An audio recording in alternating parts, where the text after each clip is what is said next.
ஆமென் ஆமென். தேவனுடைய தூய நாம மகிமைப்படுவதாக. சபை என்கிறது ஒரே காரியத்தை திரும்பி திரும்பி திரும்பி நீங்கள் கற்றுக்கொள்கிற வரைக்கும் அதை பல ஃபோக்கஸில் பல ஆங்கிள்ஸில் உங்களுக்கு கற்றுக் கொடுத்து அதை செய்ய வைக்கிற வரைக்கும் பயிற்சி வைக்கிறதுக்கு தான் என்ன இருக்குது, சபை இருக்குது. ஒரு சிலபஸை ஒரு மேக்ஸை இந்த பாடம் முடிஞ்சிருச்சு அவ்வளோதான் இனி அது வராதுன்னு இல்லை, அதை அடிப்படையாக கொண்டு நிறைய பாடங்களை திரும்ப திரும்ப திரும்ப கற்றுக்கிறது மாதிரி சர்ச்சை ஆண்டவர் அதுக்கு தான் உண்டாக்கியிருக்கிறாரு. It's not just learning titles, இதை படிச்சிட்டோம் அதை படிச்சிட்டோம் அதை படிச்சிட்டோன்னு போகிறல, ஒரு காரியத்தை படித்து அந்த காரியத்தை வாழ்க்கையாக்கி வாழ்க்கையிலே தோல்விகளை ஜெயிக்க படித்து கொடுக்கறதுக்கு தான் என்ன இருக்குது, சபை இருக்குது. நம்ம வாழ்க்கையில் நம்ம கொஞ்சம் நாட்களாக பார்த்துட்டே வரோம். தேர் ஆர் நியூமரஸ் பேட்டில்ஸ், எண்ணிக்கை கடங்காத யுத்தங்களை நாம் சந்தித்து கொண்டிருக்கிறோம். பிசாசு பல வகையிலே நம்மை தினந்தோறும் எதிர்த்து கொண்டிருக்கிறான். இந்த எதிர்ப்புகளிலே நம்ம என்ன செய்யணும் என்பதை நம்ம கற்றுக்கொண்டு வருகிறோம். எத்தனை பேர் அதை கொஞ்சமாவது அபியாசப்படுத்துகிறீங்க, ப்ராக்டிஸ் பண்ணுறீங்க? ஆமென். நாம் அதில் கடந்த நாட்களிலே கற்றுக்கொண்ட ஒரு விஷயம், டோன்ட் ரியாக்ட். பிரச்சனைகளிலே என்ன செய்யாதீங்க, ரியாக்ட் பண்ணாதீங்க, மனிதனோடு போராடாதீங்க, இமோஷ்னல் ஆகிடாதீங்க, விட்டு ஓடிடாதீங்க, தொல்லையே வேண்டாம் உனக்கு எனக்கு அப்படின்னு போயிடாதீங்க, தாக்குப்பிடிங்க, அமைதலாக இருங்க. அது எப்படி இருக்கணும் அப்படின்னு நிறைய காரியங்களை நான் உங்களுக்கு கற்றுக் கொடுத்தோம். இன்று அதனுடைய இன்னொரு பார்ட்டை நான் உங்களுக்கு கற்றுக் கொடுக்க போகிறேன். நல்லா கவனிங்க. பிசாசு இந்த எப்பயும் சொல்லுவாங்க என்ன, அது குனிய குனிய, அது எனக்கு ஃபுல்லாக தெரில, சொல்லுங்கள் யாராவது. கொட்டுறவன் குனிறவன் முட்டாளா? ஓகே, கொட்ட கொட்ட குனிறவன் முட்டாள், ரைட்டு. யாருக்குமே தெரியலையா இது? சரி, ஒரு ஏமாளியாக இருந்தால் ரொம்ப ஏமாத்தும் உலகம். அப்படி தான் சபையில் நிறைய ஏமாளிகள் உட்கார்ந்துருக்கு. வாழ்க்கையெல்லாம் ஏமாந்துட்டே உட்காந்துருக்கு. அவன் ஒரு மொத்தமாக ஏமாந்து போனவன் ஆக்சுவலாக. ஆனால் அது நமக்கு தெரியாமல் அவன்கிட்ட நம்ம என்ன செஞ்சிட்ருக்கோம், ஏமாந்துட்ருக்கோம். இன்று காலையில் நான் உங்களோடு பேச போகிற காரியம் என்ன, பிசாசின் எதிர்ப்புகளை சமாளிப்பது எப்படி என்று நான் உங்களோடு பேச போகிறதில்லை, எப்படி அவனுக்கு பிரச்சனைகளை கொடுக்க வேண்டும் என்று நான் உங்களோட பேச போகிறேன். பேக் ஸ்டாப், திரும்ப அடி. அவனுக்கு எவ்வளோ நாள் அவன் கொடுக்குறதே வாங்கிட்டு இருப்ப, கொஞ்சம் அவனுக்கு கொடு, அவ்வளோதான், சிம்பிளா. நீ மட்டும்தான் கொடுப்பியாப்பா, நானும் கொஞ்சம் கொடுக்குறேன் அப்படின்னு கற்றுக்கொண்டு காரியங்களை நடப்பிக்க போகிறோம். இந்த வாழ்க்கையில் ஒரு சேலஞ்ச் வேணும். ஏதோ நடந்த மாதிரி நடக்கட்டும், போன மாதிரி போட்டும், நான் போய் என் வாழ்க்கையை முடிக்கிறதற்கு நான் தோற்றுப்போன ஒரு ஆவியை உடையவன் அல்ல. எனக்குள்ளாய் இருக்கிற ஆவியானவர் பலத்த ஆவியானவர், the God I have in me, எனக்குள்ளாய் இருக்கிற தேவன் சகலத்தையும் ஜெயித்தவர். அவருடைய பலத்தினாலே நான் ஜெயிக்க பிறந்திருக்கிறேன். எத்தனை பேர் விசுவாசிக்கிறீங்க? ஆமென். ஆனால் திரும்பியும் அந்த ஃபவுண்டேஷனல் ட்ரூத் என்ன, இதனோட அடிப்படை உண்மை என்ன, எந்த மனிதன் மனிதனோடு உலகத்தோடு மாம்சத்தோடு பிரச்சனைகளை டீல் பண்ணுறானோ, ரியாக்ட் பண்ணுறானோ, அழுறானோ, கோபப்படுறானோ, கத்துறானோ, புலம்புறானோ, அவனோட வாழ்க்கையில் பிசாசை ஜெயிக்கிற வல்லமை அவனுக்கு 0% தான் இருக்குது. நீங்கள் எவ்வளோ இம்யூன், உங்களுக்கு எவ்வளோ எதிர்ப்பு சக்தி இருக்குது அப்படிங்கிறத நீங்கள் எப்படி புரிஞ்சுக்கணுன்னா, நீங்கள் எவ்வளோ பிரச்சனையில் அமைதியாக இருக்கிறீங்க, எவ்வளவு தைரியமாக இருக்கீங்க, எவ்வளவு சாந்தமாக இருக்கீங்க, எவ்வளவு கூலாக இருக்கீங்க, எவ்வளவு நல்ல அப்பமும் நேசிக்கிறீங்க, எப்படி அதை சீக்கிரம் மன்னிக்கிறீங்க, அதன் அடிப்படையில் தான் உங்களோட இம்யூனிட்டி, பிசாசை எதிர்க்கிற பலன் உங்களுக்கு எவ்வளோ இருக்குது என்பதை நீங்கள் புரிந்து கொள்ள முடியும். எத்தனை பேர் காலமாக சண்டை போட்டு வந்தீங்க? கையை தூக்குங்க. எப்படி தூக்குவீங்க பாருங்க. இப்போ நான் இந்த மாறி மாறி கேட்டால் உண்மையெல்லாம் வந்துடும். நீங்களே தூக்குங்க. எத்தனை பேர் ஜூடா சண்டை போட்டு வந்திருக்கா? அப்புறம் கை தூக்கு. கிரேசி சண்டை போட்டு வந்திருக்கா? சரி, கோச்சிட்டு வந்தேன் நேற்றெல்லாம் பேசவே இல்லை அப்படின்னு சொல்ல கை தூக்குங்க. ஹல்லேலூயா. 2-3 நாள் ஆச்சு வீட்டில் பேசி. கை தூக்குங்க. ரொம்ப நாள் ஆச்சா? 2-3 நாளாக இல்லைங்க, மாத கணக்காக அது போயிட்டுருக்கு அப்படின்னு. ரைட். இப்போ நான் இப்படிப்பட்ட சூழ்நிலைமைகளிலிருந்து உங்களை வெளியே அழைக்கிறேன். கமான். தேவன் நம்மை பலமுள்ளவர்களாக அழைத்திருக்கிறார். ஹல்லேலூயா. இன்று காலையிலே நான் உங்களோடு எப்படி அவன் மாத்திரம் அவன் கொடுக்கறதுக்கே பயப்படணும், அவன் என்னை எதுக்கிறதுக்கே அவனுக்கு ஒரு பயம் உண்டாக்கணும்னா, நீ என்னடா எனக்கு ஐயோ அந்த பொம்பளைகிட்ட போனாலே நமக்கு பிரச்சனை அப்படின்னு அவனுக்கு தெரியணும். அந்த வாழ்க்கையை வாழ்வதற்கு தேவன் நமக்கு கிருபை செய்வாராக. கற்றுக்கொள்ள எத்தனை பேர் ஆயத்தமாக இருக்கீங்க? ஆமென். 3 காரியங்களை நான் அதன் அடிப்படையில் உங்களோடு கற்றுக் கொடுக்க போகிறேன். மத்தேயு 8ஆம் அதிகாரம் 23ஆம் வசனத்தை திருப்புவோம்.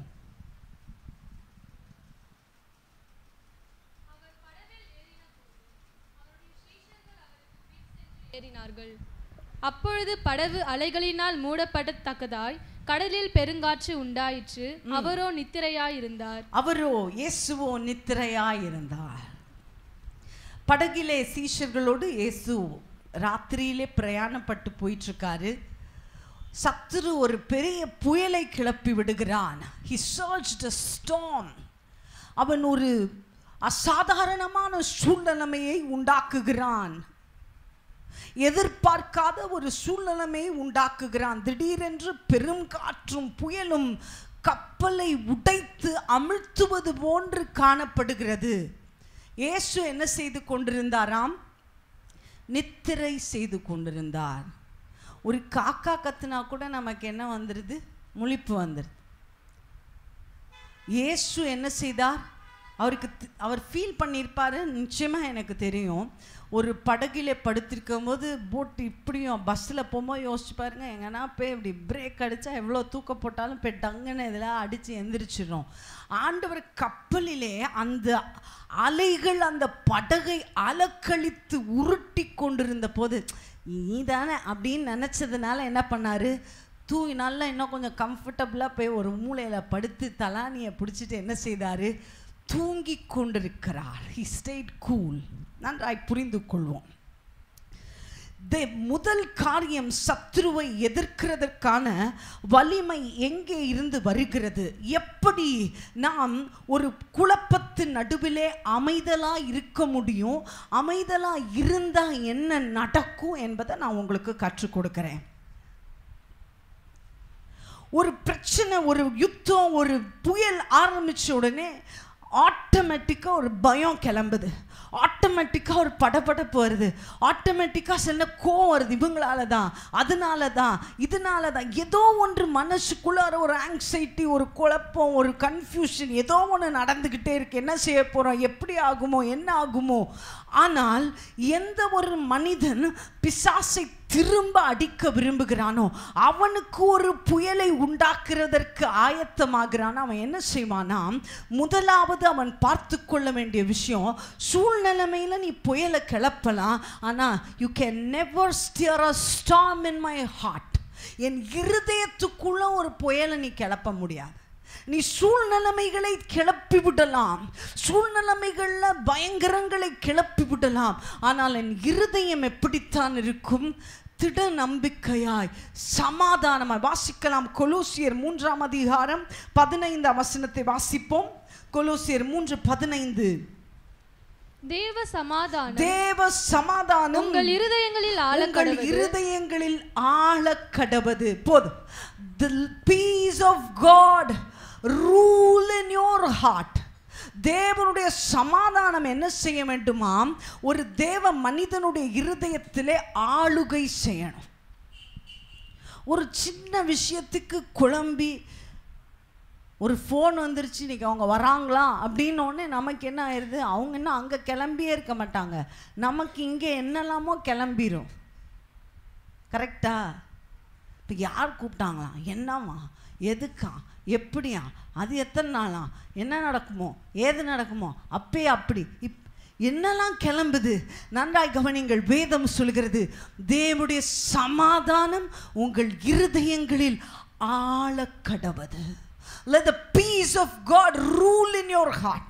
எந்த மனிதன் எந்த சூழ்நிலையிலும் சமாதானத்தில் நிலை நிற்க பலன் கொள்ளுகிறானோ அவன் சத்ருவனுடைய சமாதானத்தை கெடுக்க புறப்பட்டு விட்டான் என்ற அர்த்தம்.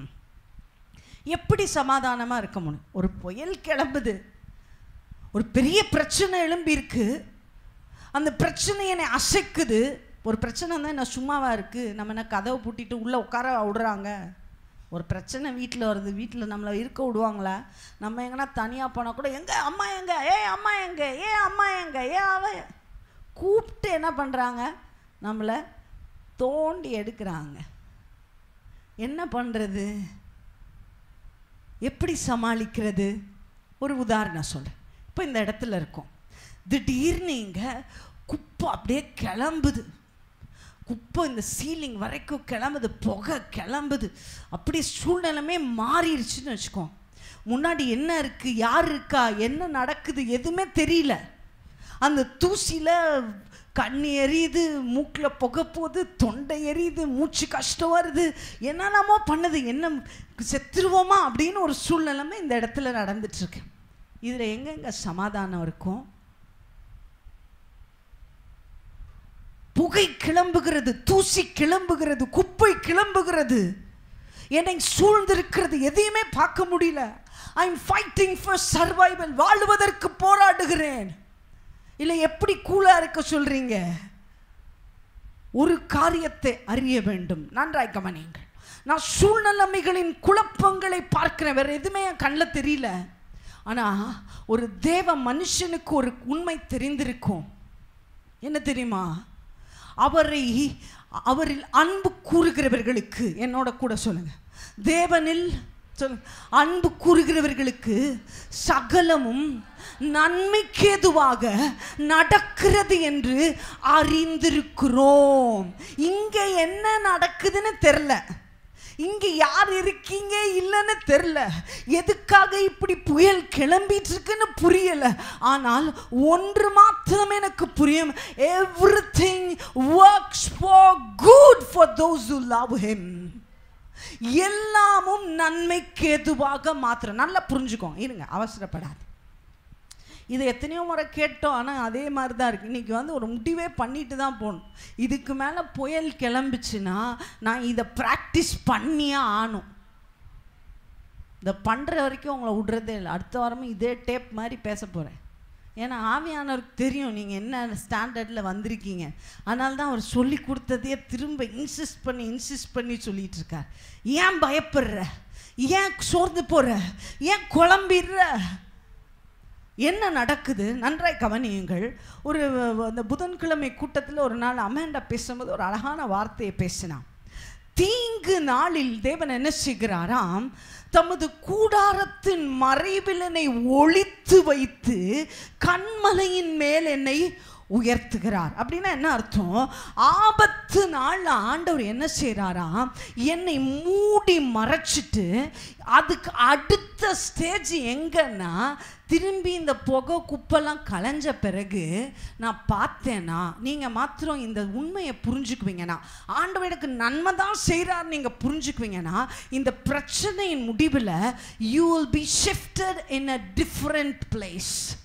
நீங்கள் வேறே ஒரு இடத்துல நிற்க போகிறீர்கள். நீங்கள் இதற்கு மேலே பழைய வீட்டில் இருக்க மாட்டீங்க, ஒரு புது கண்மலையில் நிற்க போறீங்க. எத்தனை பேர் விசுவாசிக்கிறீங்க? இந்த புயல் என்ன செய்து கொண்டிருக்கிறது? ரெண்டு விஷயம் செய்யும்.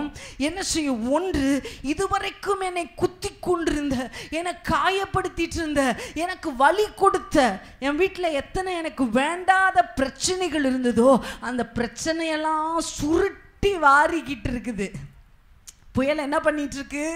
நீ ஆண்டவரை உண்மையா நேசிச்சு இந்த உண்மையை புரிந்து கொள்வனா, நீ பிரச்சனை நடுவில் அமைதலா இருப்பனா, the problem, the storm that is surging in your midst is actually taking away your pains.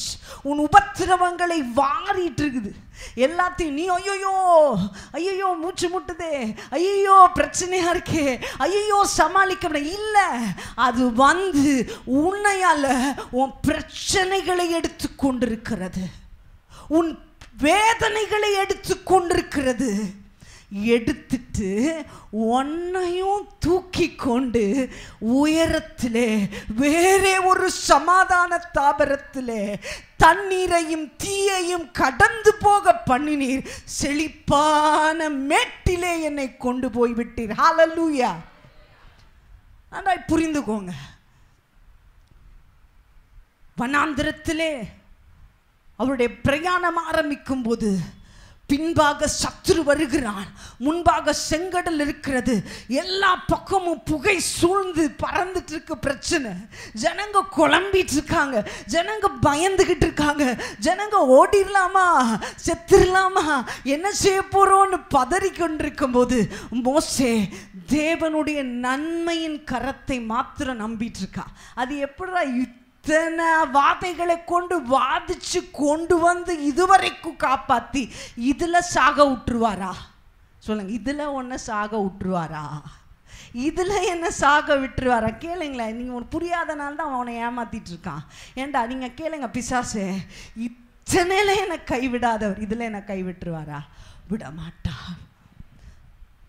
நான் புரியாதப்பே என்னை காப்பாத்தினாரு, எனக்கு புரியும் போது என்னை எப்படி காப்பாற்றுவார்? இப்ப என்ன செய்கிறான்?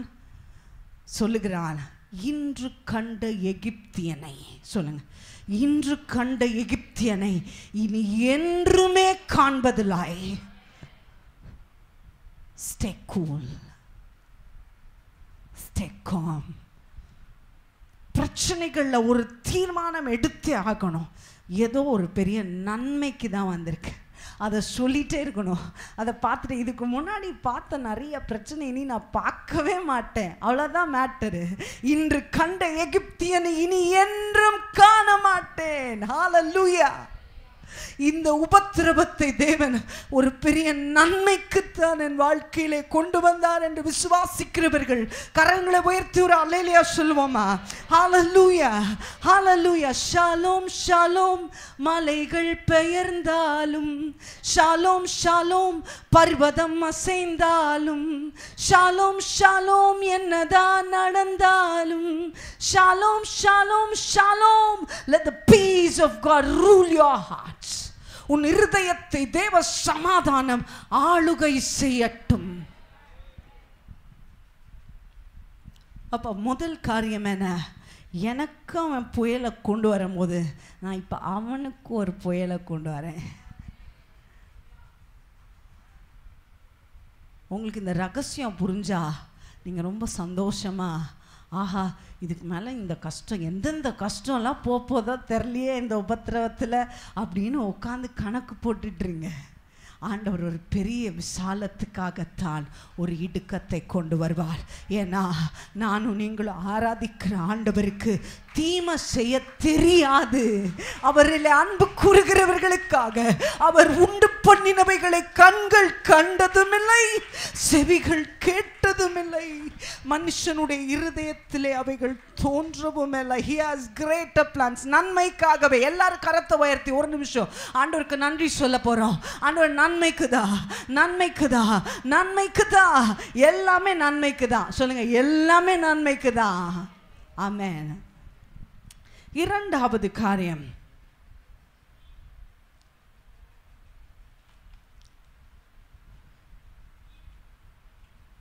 இல்லை இன்னும் முதல் காரியமே முடியல, வாசிக்கலாம். இந்த காரியம் எப்படி பிசாசுக்கு தீமையாய் மாறுகிறது என்பதை நான் உங்களுக்கு காமிக்கிறேன். என்னோட கூட திருப்புங்கள். மார்க்கு 4ஆம் அதிகாரம் கடைசியில் இந்த வசனத்தை முடிங்க. 4 and last verse.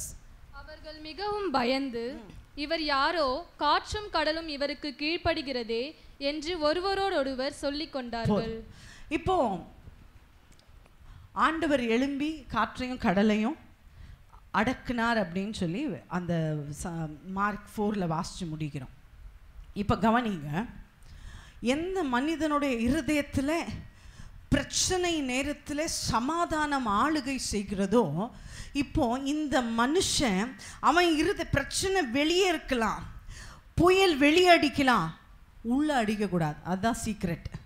உள்ள புயல் அடிக்காமல் ஸ்டேபிளாக கொயட்டாக இருக்கிறா இயேசு கிறிஸ்து 5ஆம் அதிகாரத்தில் என்ன செய்தார் என்று வேதம் சொல்கிறது. அவர் கப்பல் இப்போ போய் கரையை சேர்ந்து ஒரு இடத்துக்கு போகுது. 1ஆம் வசனத்தை வாசிங்க. 5:1. கடலுக்கு அக்கறையில் உள்ள கதிரேனூருடைய நாட்டில் வந்தார்கள். இப்போ இங்கே வந்து லேண்ட் ஆயிட்டாங்க, ஒரு இடத்துக்கு வந்துட்டாங்க. வந்தப்போ இங்கே ஒரு மனிதன், அவன் எங்கேயோ அந்த ஊரில் ஒரு மலையில் இருக்கிறான், கொகையில் இருக்கிறான், ஊரில் இல்லை, இவர் நாட்டுக்கு தான் வந்தார். அவன் எங்கே இருக்கான்? காட்டில் இருக்கான். அவனுக்கு எத்தனை பேய் இருக்கான் அவனுக்குள்ள? 3000 பிசாசு உள்ள ஒரு மனிதன். அவனுக்கு லேகியோன் என்று பெயர். ஏன்? மெனி, ஒரு மிலிட்ரியே இருக்குதான் அவனுக்குள்ளார. அவன் அதனால ஊருக்குள்ளே வாழ முடியல. காட்டில் கொகையில் வஸ்திரம் இல்லாமல் தன்னை கிழிச்சிக்கிட்டு அழுதுகிட்டு எல்லாரையும் கல் வச்சு அடிச்சுட்டு யாருமே அவன் கிட்ட போக மாட்டாங்க. அவனை சங்கிலியில் போட்டு கட்டினாலும் சங்கிலியையும் பிச்சிடுவான். அவ்வளவு பிசாசு அவனுக்கு வலிமை கொடுத்து. என்ன 1-2 பேயா? ஒரு பேய் இருக்கிறது என்ன பாடாக இருக்குது சொல்லுங்கள். அல்லேலூயா. 3000 பேய் இல்லை ஒரு ஆள் கூட எப்படிங்க இருக்காது? ஆனால் தான் அங்கே செயின் போட்டு கட்டி வச்சாங்க. சரி எப்படின்னா அங்கே போயிடுறான். இங்கே என்ன நடக்குது? அவன் அங்கேருந்து வரான். இயேசு கிறிஸ்து கரையில் வந்த உடனே அந்த பிசாசுகள் வந்து சொல்லுது, எங்களை ஏன் துன்பப்படுத்த வந்தீங்க? பிசாசு துன்பப்படுத்தணுமா? என்ன செய்ய? கூலார். பிரச்சனையில் நீ அமைதலாய் தேவனுடைய நன்மைகளை தியானித்து கொண்டிருப்பாயானால் 1000 பிசாசுகள் உனக்கு முன்பாக நடுங்க ஆரம்பிக்குது. பிசாசுக்கு அங்கே புயல் கிளம்பிருச்சு. புயல் எப்போ பிசாசுக்கு பிரச்சனைகளை கொண்டு வருகிற ஒரு நபராக நான் இருக்க விரும்புகிறேன். அல்லேலூயா. நான் உங்களை பற்றி எனக்கு தெரியாது, எனக்கு ரொம்ப பிடிக்கும் பிசாசுக்கு பிரச்சனை கொடுக்கணும். ஏன்னா அவன் எனக்கு ரொம்ப பிரச்சனை கொடுத்துட்டான். அல்லேலூயா. உங்கள் அல்லேலூயா பார்த்தா எப்பா உங்கள் விளையாட்டுக்கெலாம் நான் வரல அப்படின்ன மாதிரி இருக்கு. நீங்கள் எந்த நிலைமையில வேணா இருங்க, என்னோட ஸ்டாண்ட் இதுதான். நீ ரொம்ப படுத்திட்ட, உன்னை படுத்தாமல் விடுறதில்ல. 3000 பிசாசுகள் அவருக்கு முன்பாக நடுங்கி வந்து, ஐயோ நான் என்னையா பண்ணேன், ஏயா நான் துன்பப்படுத்த வந்தேன் அப்படின்னு அழுது அதுவே ஓடி போய் என்ன செஞ்சிச்சு? கடலில் வந்து செத்து போச்சு. பன்னிகளுக்குள்ளே போய் தேவனுக்கு நன்றி சொல்லுங்க. இஃப் ஐ ஆம் ஸ்ட்ராங் அண்ட் காம் வித்தின். பிரச்சனை இருக்குங்க, பிரச்சனை இல்லாத வாழ்க்கையை நீங்கள் எதிர்பார்க்காதீங்க. பிரச்சனை உள்ளே போயிடக்கூடாது. இல்லைன்னா பிரச்சனைக்கு காரணமாக நான் ஆகிடக்கூடாது. ஒரு பேனா காணோன்னே வீட்டே 2ஆக உடச்சிடக்கூடாது. அல்லேலூயா. ஒரு குழம்பு நல்லா இல்லைன்னொடனே 10 வருஷ கதை எடுத்துடக்கூடாது. Calm, be strong, hold your peace. உன் சமாதானத்தை, பிரச்சனை வெளியே இருக்கலாம், இங்கே வரக்கூடாது. என் இருதயம் சமாதானமாக திட நம்பிக்கையா. நான் சொன்ன அந்த ரகசியத்தை அதனால தான் திரும்பி ரிப்பீட் பண்ணுறேன். என்ன ரகசியம்? எல்லாமே நன்மைக்கு எதுவாக நடந்துட்டுருக்கு. ஏதோ ஒரு தீமை போகுது, ஏதோ ஒரு பிடிச்ச சனியை விட்டு ஒளிய போது இந்த பிரச்சனையில் என்று சொல்லி விசுவாசித்து சந்தோஷமாக இருங்கள். தேவன் உங்களுக்கு அற்புதம் செய்கிறார். சாத்தானுக்கு ஒரு பிரச்சனையை நீங்கள் ஆயத்தம் அடக்கி கொண்டிருக்கிறீர்கள். தேவன் உங்களை ஆசைப்பார். Point 2, Matthew 8:26. மத்தேயு 8:26. அதற்கு அவர், அற்ப விசுவாசிகளே, ஏன் பயப்படுகிறீர்கள் என்று சொல்லி எழுந்து காற்றையும் கடலையும் அதட்டினார். உடனே மிகுந்த அமைதல் உண்டாயிற்று. கவனி, இப்போ ஆண்டவரை போய் எழுப்புறாங்க சீஷர்கள். ஆண்டவரே நாங்கள் மாண்டு போகிறோமே, உமக்கு கவலை இல்லையா? உடனே ஆண்டவர் எழும்பி வரார். வந்து அப்படியாப்பா அப்படின்னு சொல்லிட்டு, சரி இப்போ என்ன பண்ணலாம் அப்படின்னு டிஸ்கஸ் பண்ணல. பிரச்சனைக்கு என்ன எப்படிப்பா வந்துச்சு, என்னப்பா நடக்குது? ஒருவேளை அது ஒரு வலிக்கிற படகாக இருந்தால் கொடுங்க, நான் கொஞ்சம் சேல் பண்ணுறேன்னு சொல்லலை. இல்லை ஆங்கரை போடுங்க, போட்டு கப்பலை சேஃப் பண்ணுங்க, இப்படி பண்ணுங்க அப்படி பண்ணுங்கன்னு பிளான்ஸ்லாம் சொல்லலை, திட்டங்கள்லாம் சொல்லலை. நன்றாய் கவனிங்க, 2 வார்த்தை தான் சொன்னார். வாசிங்க அந்த 2 வார்த்தை என்ன? அடுத்ததுமா காற்றையும் கடலையும் அதட்டினார். இந்த மத்தேயுல இல்ல மார்க்ல இருக்குன்னு நினைக்கிறேன். அவர் சொன்னார், அமைதலாயிரு, ஸ்டே காம். ஆண்டவர் அந்த கடலை பார்த்து சொன்ன அமைதலாயிரு. இந்த 2 வார்த்தைக்கு பின்னாடி ஒரு பெரிய உண்மை மறைந்திருக்கிறது. இந்த 2 வார்த்தை வெறும் 2 வார்த்தையா இல்லை. இங்கே நின்று சொல்லுகிறவர் யார் தெரியுமா? இந்த கடலையும் இந்த காற்றையும் இந்த புயலையும் அதில் உள்ள அத்தனையையும் உண்டாக்கின தேவன். He was a creator. அவர் இப்பொழுது எழும்பி வந்து ஒரு பெரிய சத்தியத்தை பின்பாக தனக்குள்ளாய் பலமாக வைத்து கொண்டு, யாருக்கு விரோதமாக வந்து நின்று என்ன பேசிட்டு இருக்கிற அப்படிங்கிறத உள்ள வச்சுட்டு வெளியே சொன்னா அமைதலார். அமைதலார். ஒரு உண்மை உனக்கு தெரியணும். உன்னை எதிர்க்கிற பிசாசு நீ யாருன்னு உனக்கு தெரியாதனால தான் உன்னை இவ்வளோ ஸ்ட்ராங்காக எதிர்த்துட்டு இருக்கான். உன்னை குற்றப்படுத்துகிற அசுத்த வல்லமைகள், உனக்குள்ள இருக்கிற அபிஷேகம் என்ன, நீ தெரிந்து கொள்ளப்பட்டவன் என்பதையும் நீ மீட்டு கொள்ளப்பட்டவன் என்பதையும், உனக்காக சிலுவையிலே இவ்வளவு பெரிய தியாகம் செய்யப்பட்டது என்பதும், உன்னுடைய பெயர் எழுதப்பட்டிருக்கிறது என்பதையும், நன்மைகளுக்கும் மேன்மைகளுக்கும் நீ அழைக்கப்பட்டவன் என்பதையும், இவைகளையெல்லாம் உனக்கு மறைச்சு வச்சுட்டு உன்னை குற்றப்படுத்துது. உன் வாழ்க்கையில் பிரச்சனைகளை உண்டாக்குது. வந்து அவங்க மூலமாக சொல்லுது நீ அப்படி ஆளு, இவங்க மூலமாக சொல்லுது நீ கையாளாகாத ஆளு, அவங்க மூலமாக சொல்லுது இது ஒன்றும் வாய்க்காது, அவங்க மூலமாக சொல்லுது நீ கெட்டவன். இப்போ நான் என்ன செய்கிறேன்? எனக்கு பின்பாக இருக்கிற அந்த உண்மைகளை திரும்ப எடுக்கிறேன். உனக்கு ஒன்றும் இல்லை, என்ன இப்படியே இருக்கீங்க, யாரை பார்த்து என்ன சொல், இன்னும் உங்கள் சர்ச்சு இவ்வளோதானா? யாரை பார்த்து என்னப்பா சொல்கிற? உன் சர்ச்சு இவ்வளோதானாவா? நான் உனக்கு சொல்கிறேன், நான் உன்கிட்ட வந்து அதை பேச போகிறதில்ல. ஏன்னா நீ மனுஷன், பேசுனது நீ இல்லை, உன் பின்னாடி வேற ஒரு சத்தம் இருக்குது, அதை நீ பார்க்கல, நான் பார்த்தேன். நான் உனக்கு சொல்கிறேன், அதை மனசில் சொல்லுவேன். என்ன சொல்லுவேன்? எனக்காக தேவன் உண்டு பண்ணினவைகள் இந்த நீ பார்க்குற எல்லை இல்லை. It is extending to the whole nations. தேசங்களில் தான் என் எல்லை.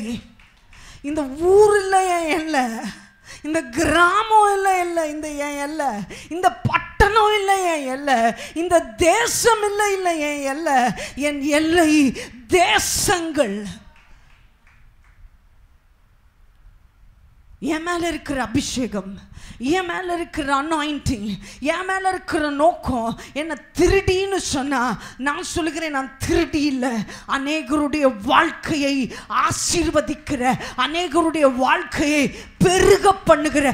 நீ திருடின்னு சொல்ற பத்தியா, உன்னையே மேன்மைப்படுத்துவதற்கான அபிஷேகம் என் மேல இருக்கு. உனக்கு நான் லட்சங்களையும் கோடிகளையும் கொடுப்பேன். அந்த அபிஷேகம் என் மேலே இருக்கு. எனக்கே என்னை பற்றி தெரிலன்னா நான் போய் அவன்கிட்ட என்னங்க பேச முடியும்? குற்றங்களை, குற்றச்சாட்டுக்களை, மனித வார்த்தைகளை, மனிதர் மூலமாய் வருகிற காரியங்களுக்கு அசையக்கூடாது. நீ பிசாசுக்கு முன்னாடி தோற்று போவ. உனக்குள்ளார நீ தேவன் என்ன செய்தார்? அந்த புயலுக்கு எதிரே போய் நின்றார். திருப்புங்கடா போட்ட அப்படின்னு போனால் இன்னும் கரைக்கு போகாமல் ஆழமாக கடலுக்கு தான் போகணும். நீ கரைக்கு நேராக போகணுன்னா கோ ஃபேஸ் யுவர் சிச்சுவேஷன். ஒரு சூழ்நிலைமைகளை பார்த்து பயப்படாத, வெக்கப்படாத, மனிதனுடைய வார்த்தையில் சோர்ந்து போகாது. நேராக போய் நில்லு. உள்ளே ஒரு பெரிய சத்தியத்தை தூக்கி கொண்டு போய் நின்று சொல்லு, பி குவாய்ட். ஒரு வேர்ஷன் இப்படியா சொல்லுது, தமிழில் சொல்லுது, உடனே அமைதல் உண்டாயிற்று அப்படின்னு தமிழ் பைபிளில் இருக்கு. இங்கிலீஷ் பைபிளில் ஒரு வேர்ஷனில் இப்படியா வாசித்தேன், immediately the storm died.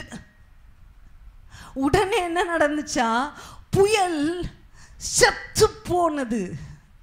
புயல் சாவமா, அதுக்கு உயிராக இருக்கு. புயலுக்கு உயிர் இல்லை, புயலுக்கு பின்னாடி இருக்கிற பிசாசுக்கு உயிர் இருக்கு. நிறைய பிசாச நீ இம்பேர் பண்ண போற, மொட்டமாக்க போகிறாய். அநேக பிசாசுகள் இனிமே செயல்படாம போக போகிறது. இதுவரைக்கும் தொடர்ந்து வந்த அநேக பிசாசுகள் இனி கை காலெல்லாம் முறிச்சு ஒரு இடத்துல உட்கார வைக்க போறேன். ஆமென். எத்தனை பேர் விசுவாசிக்கிறீங்க? இதுவரைக்கும் துரத்தி துரத்தி துரத்தி வந்த வியாதி, துரத்தி வந்த டயபெட்டிக், துரத்தி வந்த தரித்திரம், துரத்தி வந்த சண்டை, துரத்தி வந்த பிரச்சனை, துரத்தி வந்த பாவத்தெல்லாம் உடைச்சி முறிச்சு கீழே உட்கார. இனிமே உனக்கு வேலை கிடையாது, வேலை இல்லாம ஆக்க போறேன். பிசாசுக்கு வேலை இல்லாம ஆக்க போறேன். எப்போ எப்போ நான் எனக்கு பின்பாக ஒரு உண்மையை சுமந்து கொண்டு முன்பாக அதை எதிர்கொண்டு குவாய்ட்.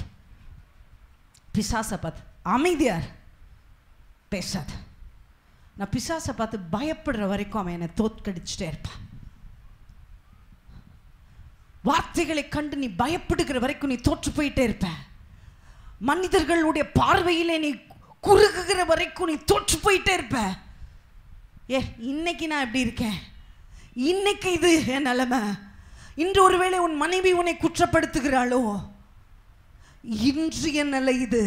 ஆனால் தேவன் எனக்கு வைத்திருக்கிறதை நீ இருந்துதான் பார்க்கணும்.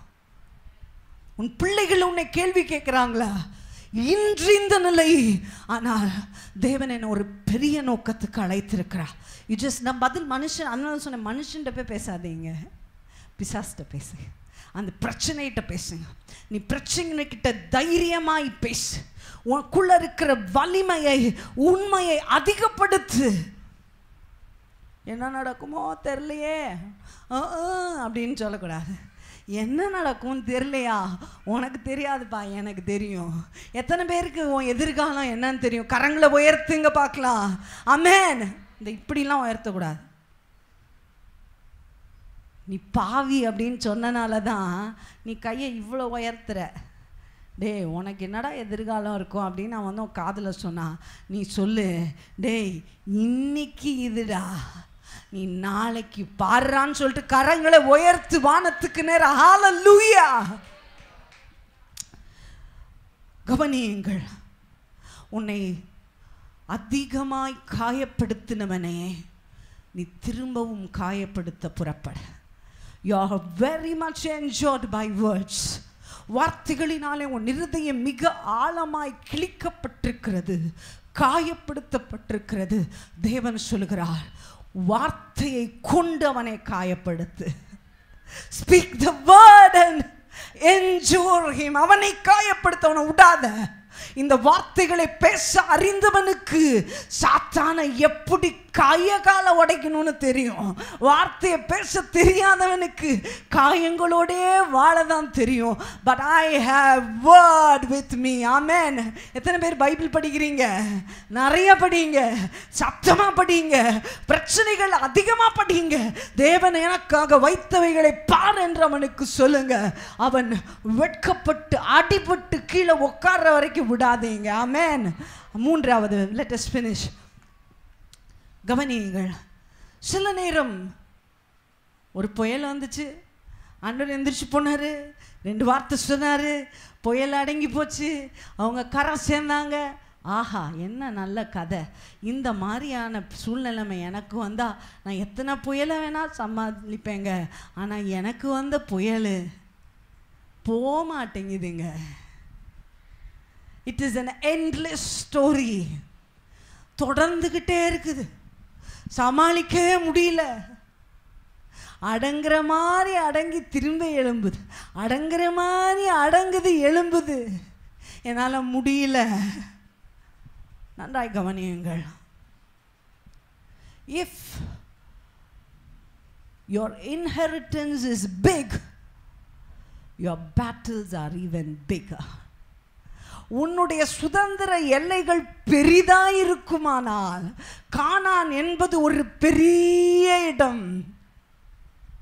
கானானில் சுதந்திரிக்கிறவர்களுக்கு யுத்தங்கள் ஒன்று இல்லை, அநேகம்தான், அதிகம்தான்.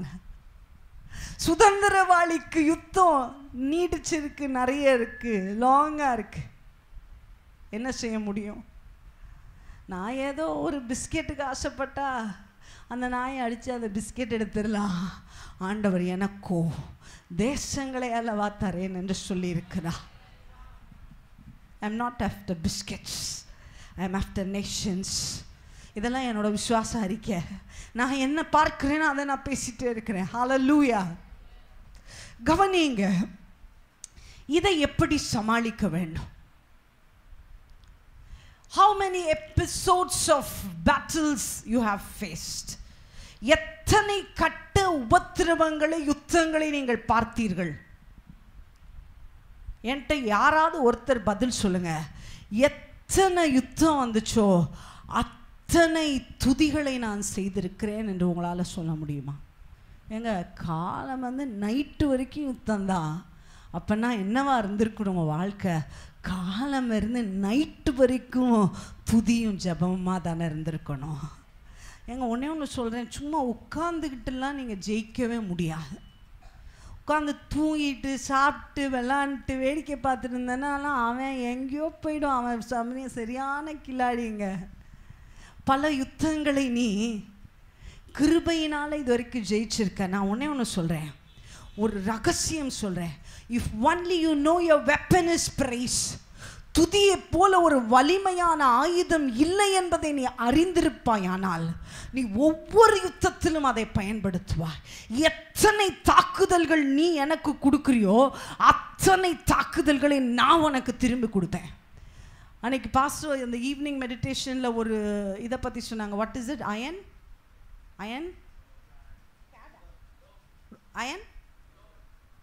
டோம், D O M M E, iron dome. Israel கண்டுபிடித்திருக்கிற ஒரு ஆயுதம். அது என்ன செய்யுமா? எதிரி அனுப்புகிற ஒரு ஏவுகணை, ஒரு பாம்பை எதிரி அங்கேருந்து அனுப்புகிறான்னா ஆல்மோஸ்ட் லைக் 45 கிலோமீட்டர்ஸ்க்கு முன்னாடியே பாம்பு இங்கே எவ்வளோ போகுதுன்னு வச்சுக்கோங்க. இங்கேருந்து ஷோலிங்கரில் அது வரும்போதே இந்த இது என்ன பண்ணும், டிடெக்ட் பண்ணி அங்கே ஒரு அணு ஆயுதம் அனுப்பப்பட்டுருச்சுன்னு இங்கேருந்து இது கிளம்பி போய் அது அங்கே வானத்திலே அதை உடைச்சி எங்கன்னா வனாந்தரத்தில் கடல்ல கீழே உடைச்சு போட்டுருமா. துதி அப்படிப்பட்ட ஒரு வலிமையுள்ள ஆயுதம். அவன் கிளம்புறான் தெரிஞ்சோடனே நான் கிளம்பிடணும். அதனால தான் நான் உயிரை விட்டு துதி துதி துதி டான்ஸ் ஆடு, அப்படியே வேடிக்கை பார்க்காத, ஜெயிக்க மாட்டேன், தோத்து போயிடுவேன். எத்தனை how many episodes of war I face, that many episodes of praise I'll make. எத்தனை அதிகமான வெட்கத்தை பார்க்கிறேனோ, நிந்தையை பார்க்கிறேனோ, அத்தனை முறையும் நான் துதியின் அறைக்குள்ளாய் போகிறேன். லேயாளுக்கு அநேக யுத்தங்கள் இருந்தது. அவள் வாழ்க்கையில் அன்புக்காக அவள் போராடி போராடி போராடி போராடி சோர்ந்து போனா. இப்போ 5வது பிள்ளை பிறக்குது. அது வரைக்கும் புருஷ அன்பு கிடைக்குமா, புருஷ அன்பு கிடைக்குமா, புருஷ ஆதரவு கிடைக்குமான்னு ஏங்கிட்டு இருந்த லேயாள் என்ன செய்தாலாம்? வேதம் சொல்லுகிறது, யூதாவை துதியினாலே பெற்றாள். அந்த பிள்ளைய பிறந்தவளுக்கு என்ன பேர் வச்சா? பிரைஸ், துதி. நான் தேவனை துதிப்பேன். நல்லா புரிஞ்சுக்கோங்க, துதியிலே ஒரு அற்புதம் பிறந்தால் அந்த சந்ததியிலே, அந்த இடத்திலே உருவாக போகிற மனிதர்கள் சாதாரணமானவங்க அல்ல. There will be champions, there will be warriors, there will be kings. There was Jesus. துதியிலே உற்பத்தியாகி பெறப்பட்டவைகளிலே ஆளுகைகள் உண்டாகும், அதிகாரங்கள் உண்டாகும். நீ அழுது புலம்பி கலங்கி பெறுவதற்கு தேவையில்லை. My weapon is praise. ஒரு கிறிஸ்தவனுக்கு துதிக்க தெரியலனா அவனுடைய வாழ்க்கையில அடுக்கடுக்கான விழுகைகள் இருக்கும், அடுக்கடுக்கான வியாதிகள் இருக்கும், அடுக்கடுக்கான வெட்கங்கள் இருக்கும், அடுக்கடுக்கான நிந்தைகள் இருக்கும். எந்த சூழ்நிலைமையை மாற்றுகிற ஒரு ஆயுதம் எல்லார்ட்டையும் ஃபோன் இருக்குது. நான் சொல்ல அந்த ஃபோனை make the best use of it. அதை ரொம்ப நல்லா நான் பயன்படுத்தணும்னு நீங்கள் நினைப்பீங்கன்னா நீங்கள் துதிக்கிறதுக்கு அதை பயன்படுத்துங்க. ஒரு வர்ஷிப்பை போட்டு கதவை பூட்டிட்டு டான்ஸ் ஆடுங்க. அந்த வார்த்தைகளோட இணைந்து தேவனை துதிச்சு பாருங்க. ஆவியில் நிறைஞ்சு பாருங்க. இங்கே ஒரு பிரச்சனை ஆரம்பிக்குது அப்படின்னோடனே ஆண்டவர் எல்லாம் பார்த்துக்குவார் அப்படின்னு நீ போய் படுத்துங்கன்னா ஒன்றும் நடக்காது. பிரச்சனை ஆரம்பிக்குதா, கிளம்பு துதிக்க. எத்தனை பேர் சொல்கிறீங்க நான் துதிச்சேன் தோத்து தான் போனேன் அப்படின்னு யாராவது சாட்சி இருந்தால் அடுத்து வந்து வாரம் வந்து சொல்லுங்கள். நீ துதிக்கையிலே ஒரு முறை கூட தோற்று போக மாட்டாய். Amen. Hallelujah. Hallelujah. Greatness are born in praise. பெரியவைகள் எல்லாம் துதியிலே தான் பிறக்கும். Hallelujah. மகிமை எல்லாம் துதியிலே தான் பிறக்கும். கண்களை மூட போகிறோம். Come on. 3 காரியம். 1, stay calm. Number 2, speak the word. வார்த்தைகளை பேசு. 3, துதிக்க போ. இந்த 3 காரியமும் செய்யும்போது நடக்கிற விஷயம் என்ன? பிசாசு தோற்று போகிறான். பிசாசு முடமாக்கப்படுகிறான். he becomes actionless. Number 3, அவனுடைய அதிகாரத்தை இழக்கிறான். உன் வாழ்க்கையில் இதுவரைக்கும் எந்தெந்த ஏரியாவில் அவன் அதிகாரம் செலுத்திட்டு இருக்கானோ அந்த அதிகாரத்தை தேவன் ஓன்ட்ட கொடுக்கிறார். அந்த அதிகாரத்தை தேவன் உன் கையில் கொடுக்கிறார். கண்களை மூடி. நீ படிக்காத ஆளாக இருந்தால் கூட நீ துதிக்க முடியும்ல. ஏன் உன் லைஃப்பை வேஸ்ட் பண்ணுற? ஏன் உன் டைமை வேஸ்ட் பண்ணுற? ஒரு சின்ன இந்த டயல் பண்ணுற மொபைலில் கூட ஒரு மெமரி கார்டை போட்டு ஒரு 50 பாட்டு எடுத்து வச்சுக்கோ. வேறு ஒன்றும் கேட்காத. எல்லா சூழ்நிலைகளையும் தேவனை ஆராதிக்கப்போ. Keep rising.